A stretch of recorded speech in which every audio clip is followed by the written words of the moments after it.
नमः ॐ विष्णुपादाय कृष्णप्रेष्ठाय भूतले श्रीमदे भक्तिवेदान्त स्वामिन् इति नामिने। नमस्ते सारस्वते देवे गौरवाणी प्रचारिणे निर्विशेषशून्यवादी पाश्चात्यदेशतारिणे। जय श्रीकृष्ण चैतन्य प्रभु नित्यानन्द श्री अद्वैत गदाधर श्रीवासादि गौरभक्तवृन्द। हरे कृष्ण कृष्ण कृष्ण हरे हरे, हरे राम राम राम हरे हरे। हरे कृष्ण कृष्ण कृष्ण हरे हरे, हरे राम राम राम हरे हरे।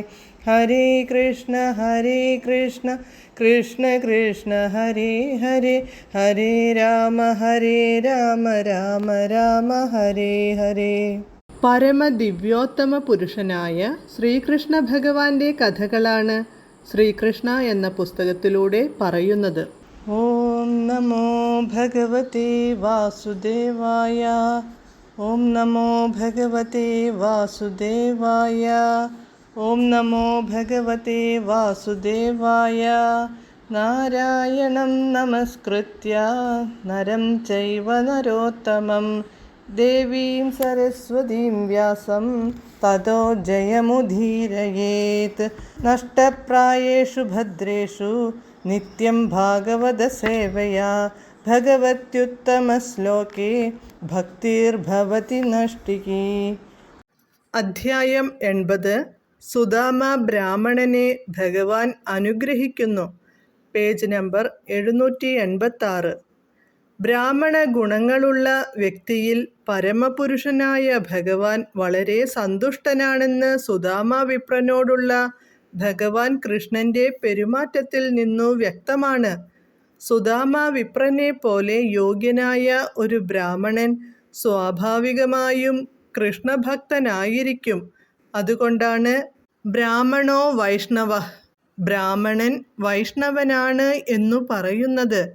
ബ്രാഹ്മണോ പണ്ഡിത, ബ്രാഹ്മണൻ പണ്ഡിതനാണ് എന്നും ചിലപ്പോൾ പറഞ്ഞു കേട്ടിട്ടുണ്ട്. ബ്രാഹ്മണൻ ഒരിക്കലും വിദ്യാശൂന്യനോ വിഡ്ഢിയോ ആവില്ല. അങ്ങനെ രണ്ടുതരം ബ്രാഹ്മണരുണ്ട്, വൈഷ്ണവനും പണ്ഡിതനും. വിദ്യാസമ്പന്നൻ മാത്രമാണെങ്കിൽ പണ്ഡിത ബ്രാഹ്മണൻ. ഭഗവാൻ കൃഷ്ണന് അങ്ങനെയുള്ളവരിൽ വലിയ പ്രീതിയൊന്നുമില്ല. ജ്ഞാനിയായ ബ്രാഹ്മണൻ എന്നതു പരമപുരുഷനെ ആകർഷിക്കാൻ പറ്റിയ യോഗ്യതയല്ല. ശ്രീമദ് ഭഗവത്ഗീതയും ശ്രീമദ് ഭാഗവതവും പോലുള്ള വൈദിക ശാസ്ത്രങ്ങൾ ആവശ്യപ്പെടുന്നതുപോലെയുള്ള യോഗ്യതകൾക്കു പുറമെ ഭഗവാൻ കൃഷ്ണന്റെ ഭക്തനും കൂടിയായാലേ യോഗ്യത പൂർണ്ണമാകൂ. വ്യക്തമായ ഉദാഹരണം സുദാമ വിപ്രൻ തന്നെ.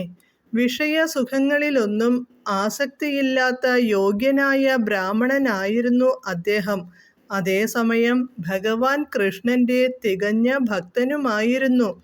എല്ലാത്തരം ബലികളുടെയും തപശ്ചര്യകളുടെയും ഭോക്താവുമായ ഭഗവാൻ കൃഷ്ണന് സുദാമ വിപ്രനെ പോലെയുള്ള ബ്രാഹ്മണരെ അത്യന്തം ഇഷ്ടമാണ്. അത്തരം ബ്രാഹ്മണനെ ഭഗവാൻ കൃഷ്ണൻ എത്രമാത്രം ആരാധിക്കുന്നുവെന്ന് സുദാമാവിനോടുള്ള അദ്ദേഹത്തിൻ്റെ പെരുമാറ്റത്തിൽ നിന്നു നാം കണ്ടുകഴിഞ്ഞു. അതിനാൽ സുദാമാവിനെ പോലുള്ള ഒരു ബ്രാഹ്മണ വൈഷ്ണവനായി തീരുകയാണോ മാനുഷിക പൂർണ്ണതയുടെ മാതൃകാഘട്ടം. ഭഗവാൻ കൃഷ്ണനെ കീഴടക്കാനാവില്ലെങ്കിലും തൻ്റെ ഭക്തന്മാർക്കു കീഴടങ്ങാൻ അദ്ദേഹം സമ്മതിക്കുമെന്ന് സുദാമാവിന് ബോധ്യമായി. ഭഗവാൻ തന്നോട് എത്ര കാരുണ്യവാനായിരുന്നുവെന്നും അദ്ദേഹത്തിനു മനസ്സിലായി. നിരന്തരം കൃഷ്ണനെ തന്നെ ചിന്തിച്ച് അദ്ദേഹം സദാ ധ്യാനമഗ്നനായിരുന്നു. ഇങ്ങനെ ഭൗതിക മാലിന്യങ്ങളുടെ ഏതെങ്കിലും തരത്തിലുള്ള ഇരുട്ട് അല്പമെങ്കിലും അദ്ദേഹത്തിൻ്റെ ഹൃദയത്തിൽ അവശേഷിച്ചിട്ടുണ്ടെങ്കിൽ ഭഗവാൻ കൃഷ്ണനുമായുള്ള നിരന്തര സമ്പർക്കത്തിൻ്റെ ഫലമായി അത് മുഴുവൻ തുടച്ചു നീക്കപ്പെട്ടിരിക്കുന്നു.